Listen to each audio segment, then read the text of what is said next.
Hello and welcome back, guys, to another video that is the PTE tips and tricks for the last minute in the all series that you have been watching till now, like 79 plus series, जिसके अंदर मैंने सभी आपको चीजें बताई हैं कि how to achieve your scores in reorders, read alouds, repeat sentences and all. And I'm going to put a lot of videos in the coming session. So first of all, like, let me tell you that today I'm going to tell you about some tips and tricks in order to achieve your score for the 79 plus, and what are the tips and tricks to follow during the exam time. So as you know that we already are working toward your goal, so kindly do not forget to subscribe to this channel and do not forget to share this video as well, so that like जो भी आपके friends हैं उनकी help हो सके and they can also get to know like how to solve and how to crack their PT exam. So let's go ahead without wasting time, and let me tell you the secret tips in order to achieve your score. The very first one is that you have to always focus on like in your introduction. Like most of the institutes, what they tell you, like you can skip the introduction. Let me tell you, there is no need to skip. आपको introduction skip नहीं करना है, because if your introduction is mismatched with your original speaking audio, then शायद आपके scores में और maybe आपके visa के अंदर थोड़ी problem आ सकती है, right?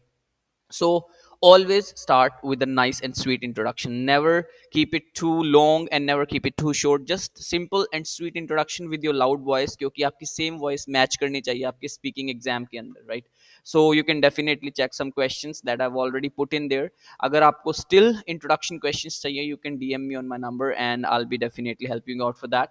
Then second of all, like you should be always never be too fast in case of any speaking task. Suppose sometimes what we do in case of read alouds, let me show you. Like what we do is read alouds are very, you know, scoring area, you can say highly scoring area, जहां पर हम normal speed में चलते हैं कई बार. और describe images या written lecture की बात करें जहां पर आप टेम्पलेट्स को यूज करते हैं, वहां पर आप बहुत स्पीड से बोलते हैं. So that's not acceptable at all. Make sure that you are never going to speak differently in each and every task. Make a you can say like maintain a constant speed. You can be monotonous, आप एक tone में बोल सकते हैं, but I will recommend you to use your pitching over the time, and I've already uploaded many videos related to that. You can check it out that कि कौन सी application आपको help कर सकती है, that is voice speech analyzer. You can go on to the Google Chrome or any browser that you have. वहाँ पर आप जाकर उसको डाउनलोड कीजिए और चेक कीजिए कि आपकी पिचिंग क्या आती है. So again, like in case of repeat sentences, never be too fast again or never skip it. Basically आपको एक ही flow को, एक ही speed को maintain करना है पूरी complete speaking के अंदर. The third one is try completing the sentence in one go. Sometimes what we do is like in case of read alouds, like हम full stop से पहले ही breath ले लेते हैं, तो that's not acceptable. Let me tell you, simple and सबसे sober technique यही है कि आपने full stop पर ब्रीथ लेना है और कहीं पर बीच में नहीं रुकना है. Either it is your repeat sentence, describe images, or your written lecture as well, right? So make sure कि आप एक ही speed से चले. That will be helping you out, guys. Try completing the sentence in one go, and after that like never repeat anything. Suppose अगर आपने कोई word बोल दिया है and आपको एक repeat sentence सुनाई दिया, suppose Peter Smith will be late for today's lecture, suppose. So never say like that. Peter Smith will be late for today's. So it's totally wrong. Let me tell you, computer का algorithm हमेशा left to right चलता है. वो आपके words को match करता हुआ चलता है. अगर आपके वर्ड्स मिसमैच करते हैं तो आपका स्कोर भी मैच नहीं करेगा जो आपकी रिक्वायरमेंट है. And this is for the 79 plus basically, guys. तो मेक श्योर कि एटलीस्ट आप लोग ऐसी गलती ना करें. उसके बाद don't overwrite the limit. Yes, it's the case of your writing section. Never overwrite the limit. अगर आपकी लिमिट 5 to 75 की है in case of your written text, so stick to that. If it's 50 to 70 in case of spoken text, stick to that. Like never write less words and never write more than 70 words as well, or whatever the limit is there. And always stick to a single template. जो भी आप template use करते हैं, देखिए उसको use कीजिए. कभी भी चांसेस मत लीजिए वहां जाकर. आपको लास्ट मिनट टिप्स बता रहा हूँ. कई बार होता है कि आपके ट्रेनर्स कहते हैं कि आप ये यूज करके देख लेना. लेट मी टेल यू, करके देखने जैसा सिर्फ आपके पास 2 या 3 महीने जो आप प्रैक्टिस करते हैं. हालांकि हम इतना टाइम भी नहीं लेते. Like we just complete our students scores within 15-20 days maximum. But still अगर आपको करके देखना भी है तो उन टाइम के अंदर कीजिए जहां पे प्रैक्टिस करने का टाइम मिला है, ना कि आप कंक्लूजन के डे पर उसको चेंज करें. सो अगर आपके पास 2 एसेस भी आते हैं तब भी एक ही टेम्पलेट लिख कर आइए. Same goes for your written text and your spoken text as well. So always be cautious of the available time in reading. If I talk about the reading section, let me tell you guys, always use the proper time. आपको कभी भी time management जो उसकी है वो खराब नहीं करनी है।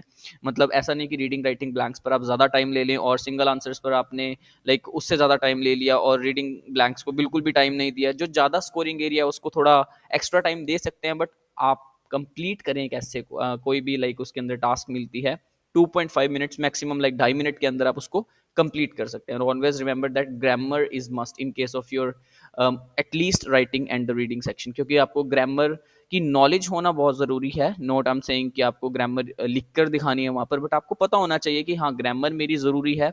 टू के बाद फर्स्ट फॉर्म आती है और फर्स्ट फॉर्म की पहचान क्या होती है, नाउन्स क्या होते हैं, एडजेक्टिव्स क्या होते हैं, एडवर्ब्स क्या होती हैं, prepositions क्या होती हैं, कैसे सेंटेंस का स्ट्रक्चर कनेक्ट होता है, because that is only tip that is going to help you in your reading section. और कोई चीज इसके अंदर आपको हेल्प नहीं करने वाली है गाइस। वोकेबुलरी है, नो डाउट आपको वोकेबुलरी हेल्प करेगी, बट जिसकी वोकेबुलरी अच्छी नहीं है तो उसके लिए मैं बता रहा हूँ कि grammar is must. Then let's jump on to the listening section. Always remember that spoken text is a good scoring area. मतलब आपको अगर स्कोर लेना है तो आपको 8 से 10 नंबर मिल रहे हैं, तो ये जिसको कहते हैं ना बिना मतलब के number, written text, essay and spoken text, तो आप बिना मतलब के नंबर लीजिए और आपको डेफिनेटली गुड स्कोर मिलने वाला है राइटिंग और लिसनिंग के अंदर एटलीस्ट। और राइटिंग का स्कोर आपको बताया लाइक रिटन टेक्स्ट, एसे, स्पोकन टेक्स्ट, लाइक तीनों ही आपको राइटिंग में स्कोर देते हैं। यहाँ से आपको कॉम्प्लीमेंट्री मार्किंग मिलती है, that is in the case of reading and of course your listening part as well. तो try to stick to that thing as well कि आप उसको गलत ना करें। Already I have uploaded many videos related to spoken text और templates भी बताए हैं। रिटेल लेक्चर का जो टेम्पलेट है आप उसको यूज कर सकते हैं।